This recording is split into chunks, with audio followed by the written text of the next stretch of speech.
El día de hoy hablaré sobre el modelado y simulación para la fabricación de medicamentos sólidos. Para ello, en la agenda de hoy comenzará con una introducción. Luego se intentará responder por qué el modelado se da en la industria farmacéutica, qué son los flujos, qué se puede modelar, cuáles son los retos actuales y las posibles soluciones, cuáles son contribuciones importantes del modelado y simulación, las conclusiones y referencias de consulta. Para ello me gustaría comenzar hablando del panorama actual de la industria farmacéutica. La Sociedad Internacional de Ingeniería Farmacéutica encontró que en esta era post-COVID el grado de complejidad de los procesos de fabricación farmacéutica se ha incrementado, debido a que mayor cantidad de productos biológicos complejos son fuente de desarrollo. Además, se requieren aprobaciones regulatorias mucho más rápidas. La medicina personalizada ya no es algo lejano. Actualmente la impresión 3D es el método de fabricación de algunos medicamentos en farmacias o hospitales en algunos lugares del mundo. Por otro lado, la disminución de la fuerza de trabajo debido a que no se cumple con la cantidad de operarios entrenados en estos procesos complejos que cubran las necesidades. Por otro lado, también hay un escrutinio regulatorio y de precio, puesto que se busca que las inversiones sean muchísimo más bajas y los precios de una u otra forma también para contribuir con la salud del paciente. Por otro lado, la seguridad de la red y el contrabando son temas que tienen implicaciones en la seguridad y es por ello que son materia de enfoque. Estas implicaciones en manufactura, en procesos de desarrollo, en negocios, en fuerza de trabajo, seguridad, se han visto reflejados en diferentes medidas que ha tomado la industria farmacéutica.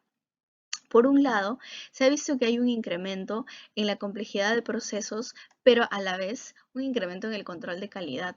Por otro lado, las transferencias rápidas de medicamentos se han llevado gracias a cabo al uso de modelamiento y simulación. Por otro lado, al necesitarse medicina personalizada, la necesidad de vías más flexibles de fabricación se ha puesto a la cabeza. Y también vemos que hay un incremento en la automatización. Es para ello que los sistemas de fabricación, las máquinas, los softwares que se utilizan, también emplean el modelamiento y simulación. Por otro lado, al haber implicaciones en negocios, se ha buscado crecer en cuanto a eficiencia operacional. Y ni qué decir de la ciberseguridad, puesto que muchos programas actualmente que se usan en industria tienen que ser validados y tienen que tener bastantes candados en lo que respecta a bioseguridad, a ciberseguridad. Existen retos para el desarrollo de medicamentos que son bastante importantes. Estos se enfocan en cuanto al tiempo, la inversión, el costo y el volumen de producción, puesto que la capacidad, la eficiencia y el costo se ven comprometidas, llegándose a tener desarrollos de 10 años, de más de 2 billones de dólares, con precios que valen incluso mayor que el oro, de grandes capacidades. Sin embargo, hasta la actualidad se encuentra que el mezclado a veces es malo, no se llega a especificación de pureza, la transferencia industrial es muy engorrosa, que se caen productos que están en desarrollo, no llegan al mercado. También la eficiencia del proceso no es alta. Sin embargo, el enfoque tradicional se ha visto reflejado en gran cantidad de desarrollo de experimentos, desarrollo de procesos de fabricación para las validaciones, etc. Esto ha llevado a que actualmente la industria farmacéutica tenga un reto mayor, que es cómo manejar los datos que sean disponibles, tanto de experimentos como de fabricaciones, de desviaciones o de validaciones. En este caso, la Sociedad Internacional de Ingeniería Farmacéutica calculó que para este año se generarían 130 zettabytes de información industrial, de una tendencia a duplicarse de cada 2 años. Lamentablemente, solo el 1% de esta información de producción sería analizada y utilizada en tiempo real y se invertiría 4 veces el tiempo recabando esta información si lo comparamos con el tiempo que se utiliza para analizarlo por los científicos o los ingenieros. Es por ello que se busca un nuevo paradigma, que se utilicen modelos integrados y experimentos. ¿Cómo? En estos modelos integrados, las simulaciones irían de la mano con experimentos reales. ¿Por qué? Porque los experimentos proveen los resultados necesarios que alimentan esas simulaciones, aunque tengan imprecisiones debido al error humano, al error de operario, entre otros. Y porque estos resultados son los cuales se utilizan para validar los modelos y que tengan utilidad a nivel regulatorio, por ejemplo. Por otro lado, las simulaciones se utilizan para predecir resultados sin necesidad de correr ningún experimento ni fabricación, ni ensayo clínico. A pesar de que sean imprecisos debido a que muchas veces se simplifican los modelos, se eligen determinadas variables al momento de hacer las correlaciones y se hacen determinadas asunciones basadas en evidencia científica, previa, teórica o empírica. Por otro lado, esto sí se utiliza para diseñar los experimentos. Entonces, todo esto se hace un enfoque y la cantidad de experimentos basado en un enfoque de diseño de experimentos se hace muchísimo menor y el tiempo el tiempo invertido, así como el dinero invertido, disminuye considerablemente. Ahora, en esta Pharma 4.0 se habla mucho de modelos digitales, modelos matemáticos que sirven para construir las simulaciones. Sin embargo, vivimos en una era de conectividad en la que se busca que ésta sea en tiempo real. Por ello, se ha migrado desde un modelo digital en el cual se realizaba un proceso y se obtenía una información sin volver a repetir el proceso tomando en cuenta esta data, a un proceso intermedio donde se toma en cuenta esta data para determinados procesos, pero no es un proceso continuo. Hasta la era en la que nos encontramos y tenemos los gemelos digitales o los digital twin, que en realidad permiten que los modelos se autoalimenten con la información de todos los procesos cada vez que se repiten. Esto a fin de enriquecer las relaciones entre los parámetros, en este caso de fabricación, los atributos críticos de calidad, los parámetros de procesos críticos, entre otros. Ahora, ¿por qué se modela en la industria farmacéutica? Bueno, en la actualidad esto se da desde la síntesis del principio activo, pasando por el diseño y fabricación de los medicamentos y llegando hasta estudios farmacocinéticos para eficacia y seguridad, antes del lanzamiento de los productos al mercado. Esto se hace por tres razones principales: rapidez, sostenibilidad y mejoría en la calidad de los productos. Se ha visto, por ejemplo, que hay procesos en realidad que se lanzan por primera vez a gran escala y esto no se hace de forma exitosa debido a que hay muchos problemas por diferente elección de parámetros, diferentes formulaciones, etc. Tener modelamiento y simulación de la mano te permite robustecer estos procesos, identificar cuáles son esos parámetros y esos atributos críticos de calidad para así desarrollar tecnologías no solamente de lote a lote, sino también en forma continua. Por otro lado, los estudios de estabilidad pueden llegar a ser acelerados o incluso ser simulados. Entonces esto hace que significativamente se disminuya el tiempo invertido. Por otro lado, algo relacionado también con el tiempo, pero también relacionado con sostenibilidad, es que al tener esta herramienta se evita hacer innecesarios ensayos clínicos, por lo cual hay menos desechos e incluso se pueden reciclar para reducir el gasto experimental. Y esta información se hace reutilizable y es más, incluso hasta de las desviaciones se puede sacar muy buena información que puede tener un impacto positivo para el desarrollo de futuros procesos. Por otro lado, existen problemas mayores que el modelamiento y simulación ha sabido muy bien abordar, como por ejemplo la predicción de polimorfos, que muchas veces influye en la fabricación del producto final.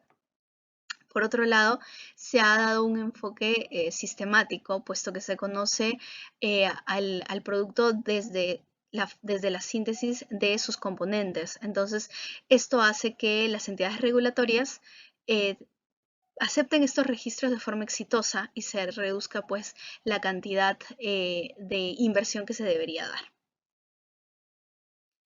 En esta área se habla mucho de flujos.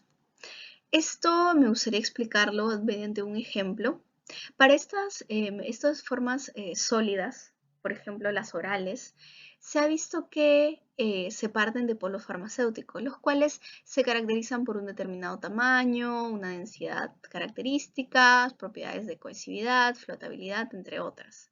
Sin embargo, estos no son las formas finales que muchas veces reciben los pacientes, sino también estos mediante un proceso se van a transformar, mediante determinados procesos se van a transformar en productos farmacéuticos, que tienen otras propiedades mucho más complejas como el peso, la concentración del principio activo, una dureza determinada, una velocidad de disolución, de desintegración, una forma característica, entre otros. Entonces vemos que las fabricaciones pueden ser vistas como cajas negras, que tienen una entrada y una salida, pasando por posteriores transformaciones. Transformaciones las cuales se ven afectadas por una variabilidad en la materia prima y material alimentador, ¿no? En este caso, por ejemplo, los polvos. Esto generan los flujos, que vienen a ser modelos de diagramas de flujo, los cuales se tienen en cuenta cada operación unitaria para la fabricación de este medicamento sólido, condiciones operativas, parámetros de modelo, síntesis de procesos, entre otros, a los cuales a la vez van a ocasionar un impacto directo en la variabilidad del producto. Entonces aquí se sirve una secuencia de pasos. Cada paso se puede vincular a determinadas ecuaciones, correlaciones que dan a la vez un modelo, que es un modelo en este caso matemático. ¿Qué podemos modelar? Bueno, el manejo y procesamiento eficiente de las partículas sólidas es fundamental para la fabricación rentable de productos farmacéuticos. Más del 75% de todos los productos farmacéuticos están en forma sólida y las partículas están involucradas en casi todas las partes de la fabricación. Es por ello que se puede modelar desde la mezcla de polvos, el recubrimiento, identificar daños en los comprimidos, preservar el correcto llenado de la matriz, evaluar la molienda, la granulación, la compresión, el secado por lecho fluido. Hay diferentes modelos que se encuentran disponibles. Existe, por ejemplo, el método de elementos discretos, o DEM, el cual simula y analiza con precisión el comportamiento de materiales granulares, como polvos, tabletas y cápsulas, ¿no? Esta es una herramienta poderosa para modelar procesos comunes, como los aquí mencionados. Y esto va a brindar información clave para innovar en nuevos productos. Aquí, por ejemplo, observaremos un proceso de mezcla húmeda, en los cuales se utiliza este método de elementos discretos para evaluar el contenido de agua, ¿no? Porque muchas veces esto es lo que se desea conocer. ¿Cómo va incrementándose esto al momento de hacer la mezcla? Por otro lado, también vamos a ver que aquí se aplica reología de fluidos, ¿no? Al ser los polvos también fluidos. ¿Cómo se sabe esto si hay secciones de interés dentro de los equipos? Pues se utilizan sondas o las llamadas bins, que en este caso estos detectores censan un poco los cambios a nivel de contenido dentro de diferentes zonas del equipo. Esto para evaluar que haya una mezcla uniforme y también tenga un poco de seguimiento alrededor del tiempo.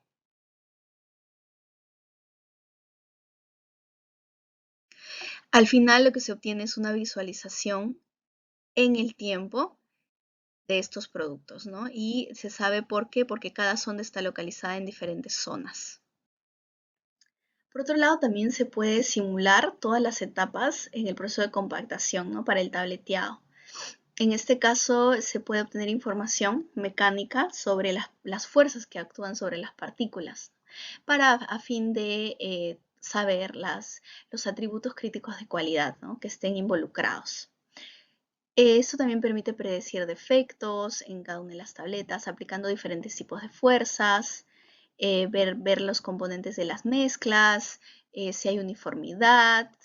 También se puede entender el impacto de las fuerzas de compresión en tiempo real y cómo es que se evoluciona este estrés, ¿no?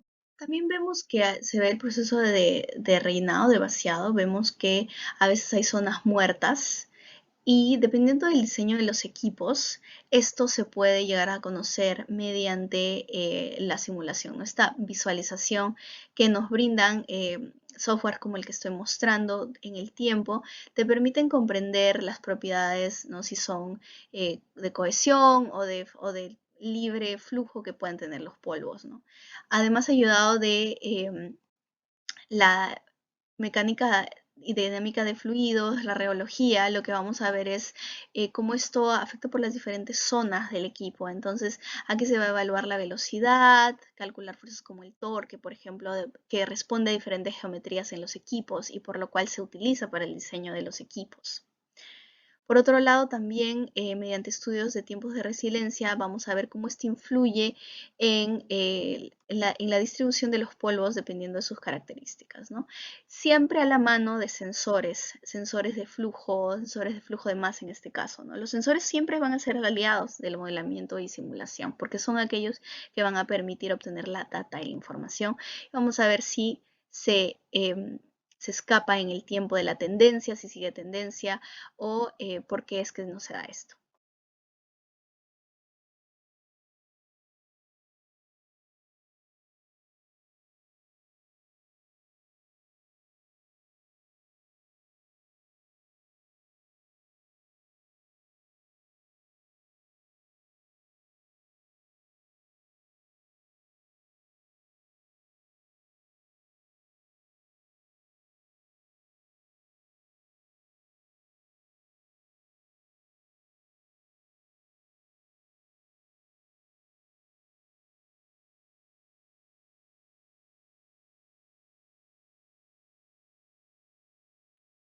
Por otro lado, también se puede utilizar este elemento para el mezcla y el recubrimiento de las tabletas. Existen diferentes tipos de propiedades a evaluar. Por lo pronto, por ejemplo, el tiempo de residencia es uno de ellos, grandemente usado. Esto se hace mediante el manejo de sondas a nivel de dentro del equipo, ¿no? Para ver cómo es que las gotas se desplazan dentro de las tabletas en este caso, ¿no? Entonces, em, por otro lado, también lo que vamos a ver es el proceso de variabilidad en cuanto al recubrimiento que se puede dar si es que, por ejemplo, se utilizan diferente volumen agregado de agente para recubierta, ¿no? Entonces, todo este tipo de cosas influyen y evalúan, siendo personalizado incluso hasta la forma de la tableta que se está usando, entre otros, ¿no? Y la velocidad de recubrimiento, entre otros parámetros.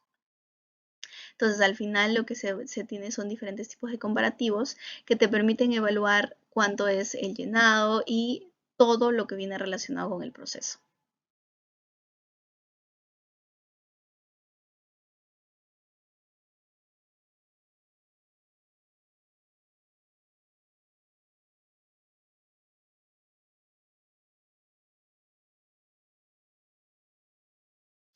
Actualmente, el modelado y simulación sigue enfrentándose a la complejidad, como ya mencioné, los procesos, ¿no? Vemos que en realidad si uno consulta las fuentes regulatorias, los libros, los manuales, los modelados persisten en base a ecuaciones matemáticas.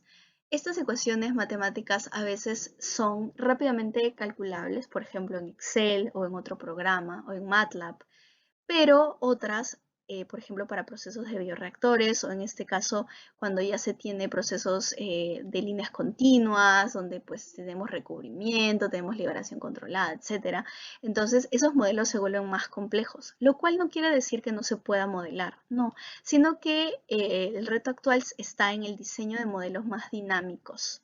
Estos modelos que tengan menos consumo computacional, por ejemplo, de dinámica de poblaciones, de balance de poblaciones o modelos híbridos en los cuales son modelos basados en datos que se utilizan, por ejemplo, redes neuronales u otras herramientas estadísticas para poder desarrollar la solución a estos modelos, ¿no? Entonces, muchas veces esto no se puede hacer no lo puede hacer uno a mano y tiene necesariamente que utilizar desarrollo de softwares, ¿no? Por ejemplo, para dar algunos ejemplos, GPROMS, Aspen Plus, COMSOL u otros que están en desarrollo. Vienen siendo desarrollados para ser más amigables con el usuario, pero que permitan dar reportes que sean compatibles con lo que las autoridades sanitarias dan, que sean reportes completos. Entonces, es por ello que justamente este reto viene de la mano con formar a profesionales que estén capacitados para entender estos modelos, para plantear nuevos modelos, para simplificarlos y para poder quizás tomar en cuenta parámetros que no se vienen tomando en cuenta. Creo que mediante un estudio biofarmacéutico más fino pueden ser identificados oportunamente, ¿no? Como veremos en un ejemplo posterior. Además, otro reto está en que todos estos softwares, estos programas, pues parten de ciertas bases de datos, ¿no? De propiedades tanto físicas como químicas, no solamente a nivel de excipientes, de principios activos, sino también ya de mezclas conocidas de excipientes que se venden en la actualidad, ¿no? Que son altamente comercializadas.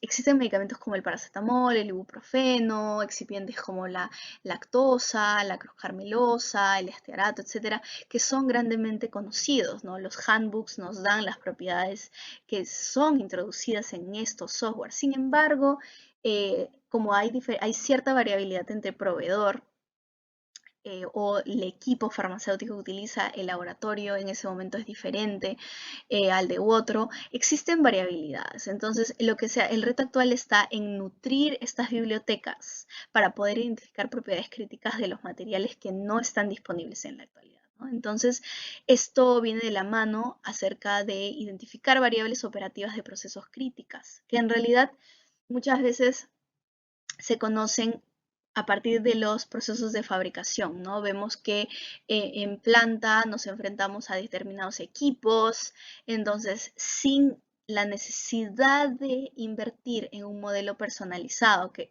por lo general suele costar un poco más caro, se busca identificar por qué es que mi proceso está fallando, ¿no? Entonces, quizás en estos programas ya tiene la solución por las correlaciones que existen en los procesos de fabricación, ¿no? Hay propiedades como la fuerza de compresión, propiedades que en realidad tienen que ver con la cantidad de filtrado, la cantidad de mezcla, las mallas que se utilicen, etcétera. Todo eso está dentro de esos programas. Entonces, esto ayuda a acelerar los procesos y obviamente a reducir los costos.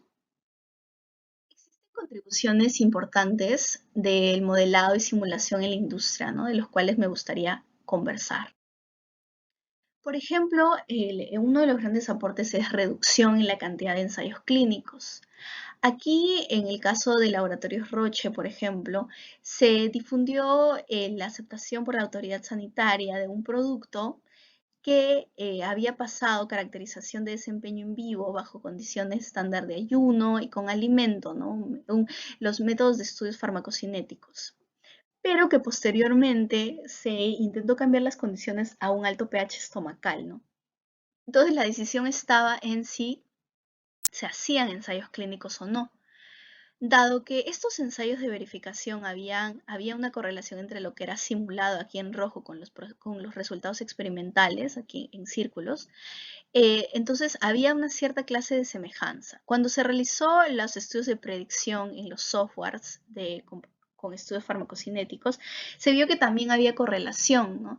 Y al confirmarse esto, estudiando los niveles en droga de ciertas muestras, se encontró que la droga se encontraba en solución a pesar de estar en altas supersaturaciones, ¿no? Entonces, estos modelos alimentados por un enfoque mecanístico, es decir, ecuaciones que se encuentran en bibliografía, que se encuentran en ensayos clínicos o son provistos por la autoridad sanitaria, va a haber una buena respuesta y lo que se hizo fue simplemente no hacer más ensayos clínicos y fue aceptado al presentarse pues, el informe ante la autoridad sanitaria, ¿no?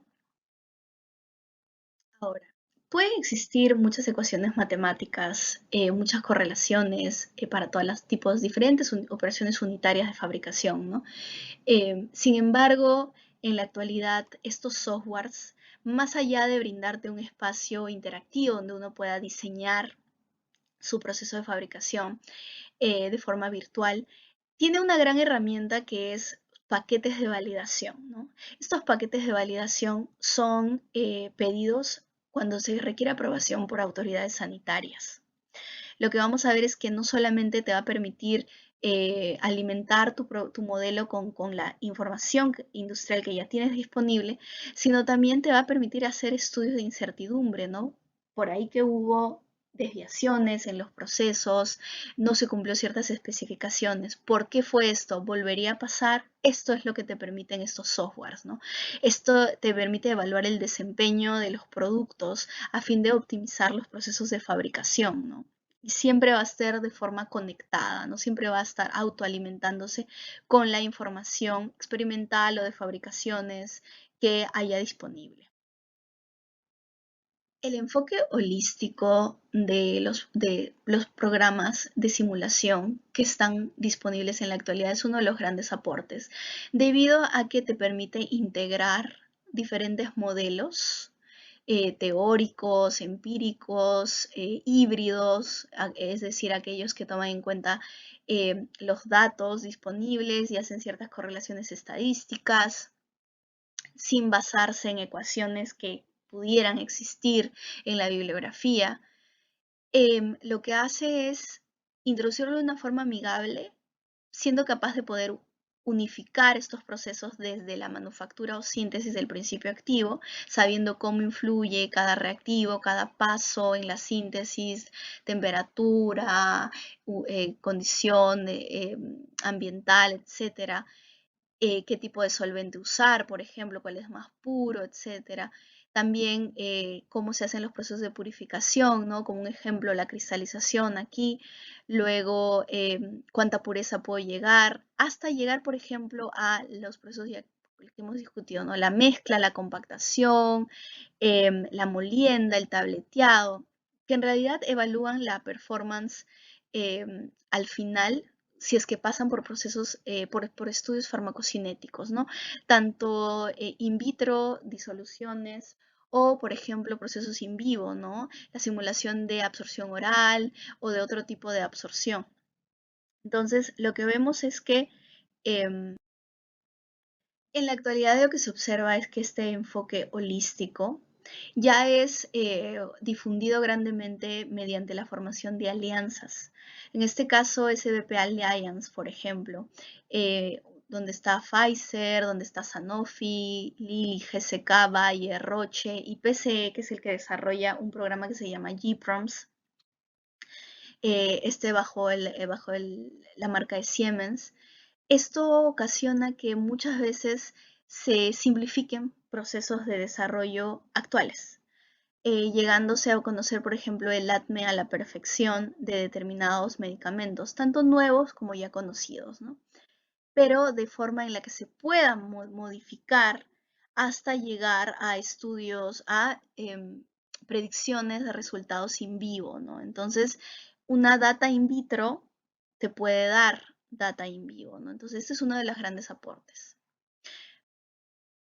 Me gustaría compartir, por ejemplo, el caso de un estudio que se realizó en Sanofi dentro de esta alianza para el desarrollo de un modelo de disolución y un modelo de absorción de un medicamento nuevo.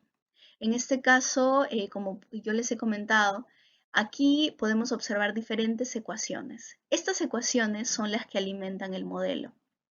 Estas ecuaciones son las cuales, mediante un lenguaje de programación, eh, están dentro de GPROMS. Entonces, es necesario, si es que se quiere personalizar, conocer este lenguaje de programación, pero es amigable, ¿no? La plataforma. Entonces, lo que vemos es que esta disolución se ve afectada por diferentes parámetros y los parámetros, cada uno de ellos, corresponden a una determinada parte en las ecuaciones. Por otro lado, cuando se habla de un modelo de absorción, lo que se busca es muchas veces la simplificación. En este caso, lo que el software te permite es utilizar ecuaciones diferenciales de primer orden, las cuales pues mediante un modelo del tracto gastrointestinal en el cual se simplifica, ¿no? Se simplifica en dos compartimentos, un compartimento central y un compartimento periférico, ¿no? Diferenciados cada uno de ellos porque venas, arterias y tejidos están separados. y te permite estudiar la absorción, la permeación, el tránsito y la secreción de un determinado medicamento de estudio, ¿no? Entonces, hay modelos mucho más complejos, no solo hay modelos orales, también hay otro tipo de modelos dependiendo de la droga que se esté. Justamente bajo esta alianza es que con Sanofi realizamos un estudio en el cual se utilizó un activo que tenía una clasificación biofarmacéutica 2, o sea, es decir, era poco soluble y altamente permeable, y tenía una clasificación en el sistema de desarrollo 2A, o sea, esta poca solubilidad se debía a un impacto fuerte de características como por ejemplo el tamaño de partícula, dentro de la velocidad de disolución, ¿no? Como recordamos en las ecuaciones presentadas anteriormente. Esto se hizo porque había información de disolución in vitro que a la par se juntaba mediante la cápite de la formulación en cápsula que se estaba tratando dentro de los ensayos clínicos, ¿no? Que eran primera vez en humanos, ¿no? Entonces, como podemos ver aquí, lo innovador de esto es que conjuntamente los dos estudios estaban realizando a la par, pero se encontró que no había correlación, tanto lo experimental como como lo teórico. Entonces, lo que vemos es que esa no correlación en cuanto a la cantidad de dosis, por ejemplo, aquí se utilizaron dos eh, formulaciones en cápsula, o sea que está aquí, que equivalían a 100 miligramos y una de 100 miligramos, el resultado no era el mismo, sin embargo, teóricamente debería ser similar. Por otro lado, el Cmax también, si comparamos estas dos formas, la misma concentración era diferente, ¿no? Entonces, este Cmax en sangre, esta concentración máxima en sangre, nos decía que algo estaba mal, ¿no? Porque ya estos datos eran fehacientes. Por lo cual se concluyó que las bibliotecas de este programa debían ser revisadas y se hizo, se revisó. Sin embargo, no fue esta la solución, puesto que la parte química se encargó de disminuir el tamaño de partícula y los mismos resultados se siguieron encontrando, ¿no? Resultados similares. Al final, lo que se concluyó fue que otras propiedades físico-químicas, las cuales no eran tomadas en cuenta por las ecuaciones vistas anteriormente, eran la razón de por qué estas simulaciones no eran iguales, ¿no?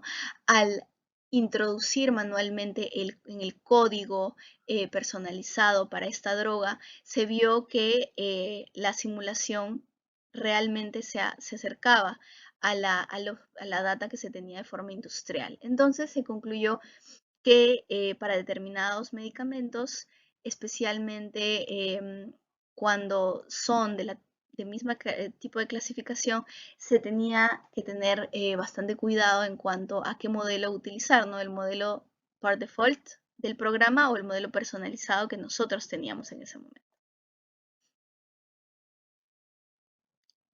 Ahora, ¿cómo es una plataforma vista desde el usuario, ¿no? En este caso, la mayoría de plataformas son bastante amigables. Tenemos una zona de diseño, determinadas operaciones unitarias que uno puede ir integrando, resultados en tiempo real, todo lo que es el equipo, la operación, cómo se simula el proceso, todos los resultados, ¿no? De todo, de cada una de las partes, ¿no? Los resultados clave.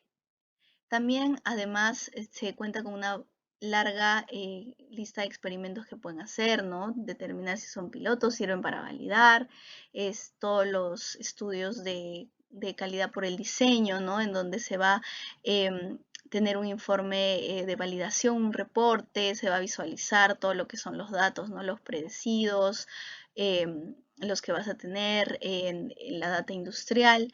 Y también se va a utilizar diferentes escenarios que se pueden generar para estudiar lo que es la incertidumbre, que es algo que se utiliza mucho en modelamiento y simulación, ¿no? Entonces, en realidad vemos que hay programas que tienen esas bibliotecas.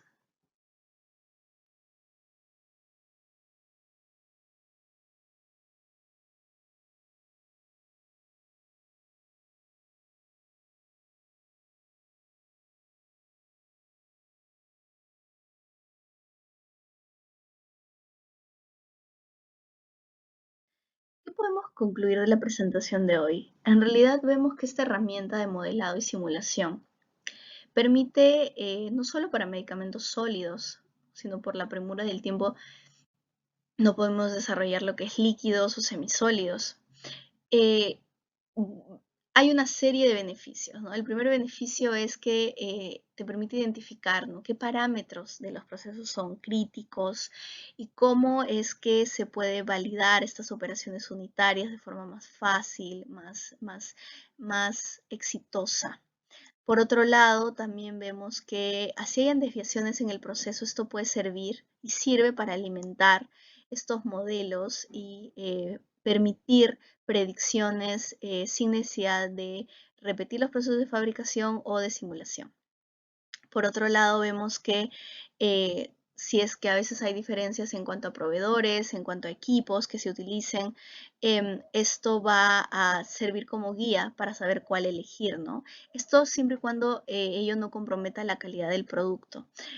Aquí, como hemos visto en los ejemplos de softwares presentados, existen ciertas bibliotecas donde se tratan determinados equipos.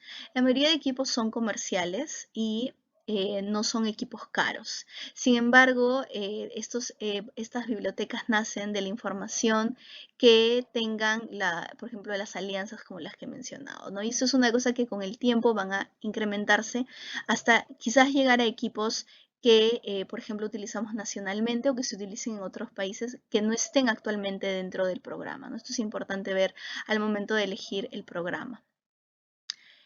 Porque también podría servir como evaluación si es que queremos adquirir equipo nuevo, ¿no?